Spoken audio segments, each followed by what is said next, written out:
Hey everybody, hope you're doing well. I hope you have a good week. Yeah, it seems like the weeks are going faster. This feels like I just did this the other day, but today I just want to talk to you about what Christ is saying in Matthew 6, 1 to 4.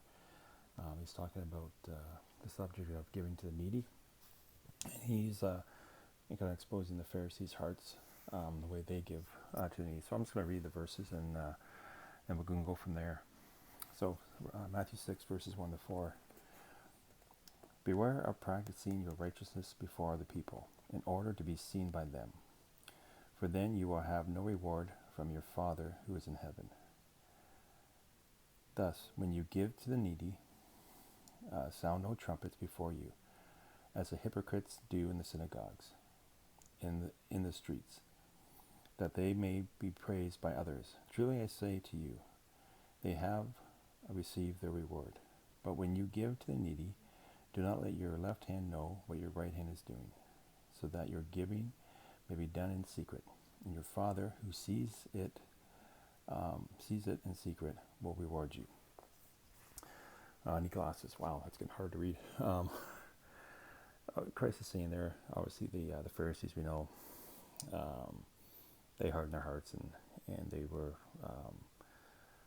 living the lives, but what was seen on the outside. And so Christ is saying when we go to give to the needy, don't make a big production of it.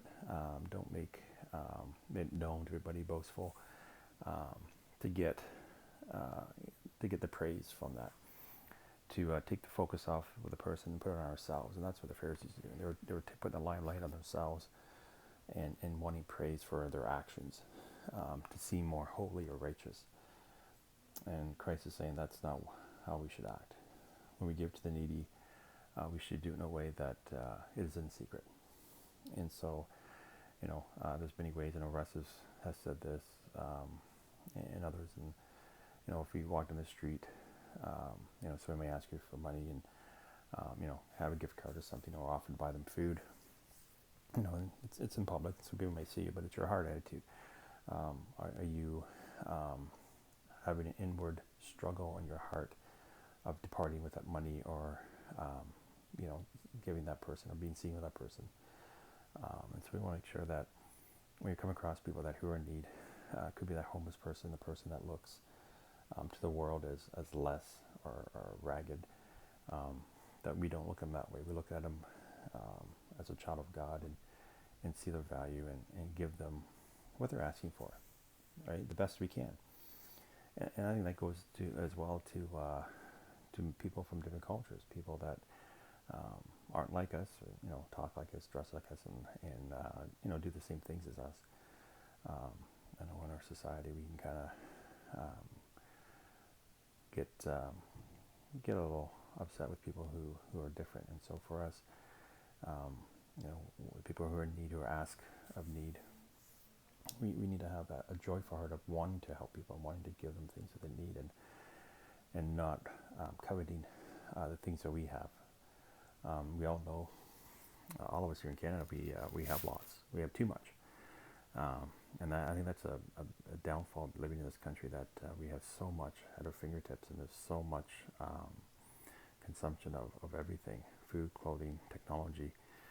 It's at our fingertips, and we can lose sight of what the mission is here, and get caught up in the world, and wanting just endless amounts of things, or even coveting the things we have, and not letting go of them.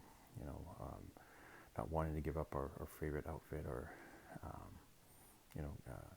taking the money of the bank and spending it on somebody else than ourselves. And so I think when we read these verses, it kind of branches out to a lot of things. Back to what Christ is saying is when we give with the heart that's wanting to give, give with the heart that sees the person and values that person, and would do anything they could to help that person in need, with no pride, for no praise, no glory from doing that, and to keep it as quiet the best you can, right? And also, I think not to let the things we have be items that we won't part with, things that are making items and materials and things that we own more valuable than people. Um, we want to be careful that we don't, when we leave this world, that we don't collect things and you know, be prideful and how much money we've had or the things that we owned or that. But how much are we giving back to the Lord? How much are we giving back to our fellow brothers and sisters that we're in need? We all know everything we have has been given to us by God, and I think we forget that, and we didn't realize that God's given it to us, and He's given us that that duty of, you know, passing it on, of blessing others and showing Christ to others. And so for us, we want to make sure that we give as much as we can to the people who are in need. You know, if you haven't been on a missions trip, I think that's the best way of kind of showing you the things that we own really don't matter. When you see people who, you know, and it was Peru or Moldova, people who live day to day, not knowing if there's enough food on the table, but they still thank the Lord every day and are happy and love their life they're in. And it just shows that nothing can make you happy but Christ. And so for us, when we go home, I know all the young adults and the other ones who adults I've gone with, it kind of shakes you down to the ground and reminds you that, you know, if we get caught up in the world's idea of life, that, you know, we come home and we go, you know what, I do have an excess of stuff. I do kind of covet the things I own, and my, you know, my investments or you know, things, what I drive or where I live. And so for us as Christians, we have the perfect example of Christ, how He came and how He lived. You know, He's our God. He deserved everything. He deserved the best of the best, but He came and served and humbled Himself to serve us. And so I think we need to follow that example by, you know, not pretending we're kings and queens here and living our lives to what pleases us and to what we think we deserve, but giving it up to the needy, giving the ones that do need it. Because at the end of the day, when we stand before the Lord, we don't want to say that we kept the treasures He gave us and held on to it. I think we all want to say to the Lord, I gave everything You gave me, I gave it away for Your glory. And so for us, this is just for us to, you know, like the commandments, the two greatest commandments of the Bible, the New Testament, sorry. The second is love thy neighbor as thyself. So our neighbor is everybody we meet, and so do we love our neighbor when our neighbor is in need? And, you know, a right need, not just someone who's selfish and, you know, we just don't give things over because someone asked, but if we know somebody's in need, are we giving that? And that could be, you know, it could be funds, it could be food, it could be time.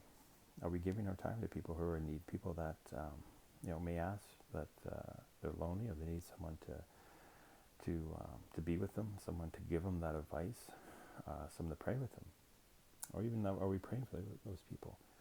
So there's more to that than the things that we think of usually as food and money.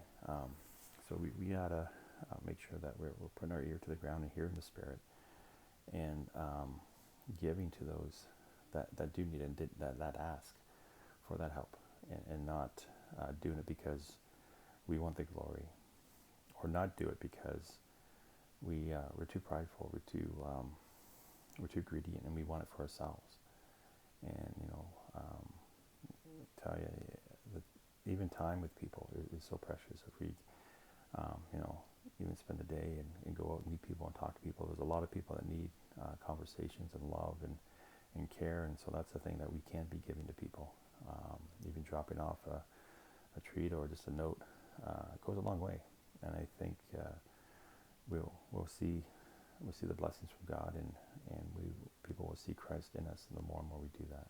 So I'm going on again. So I'll just finish it with that, and I hope that kind of makes sense, and just for us again to do things with a servant heart, a humble heart, a heart that shows Christ. And if we really understand what God's done for us and appreciate um, His love, and it's crazy what He's done for us and how much He loves us in His mercy. And when we realize that, it's very easy for us to give to others and to put others first, because we're so appreciative of what God does for us each day. Okay, we'll see you next week. Bye.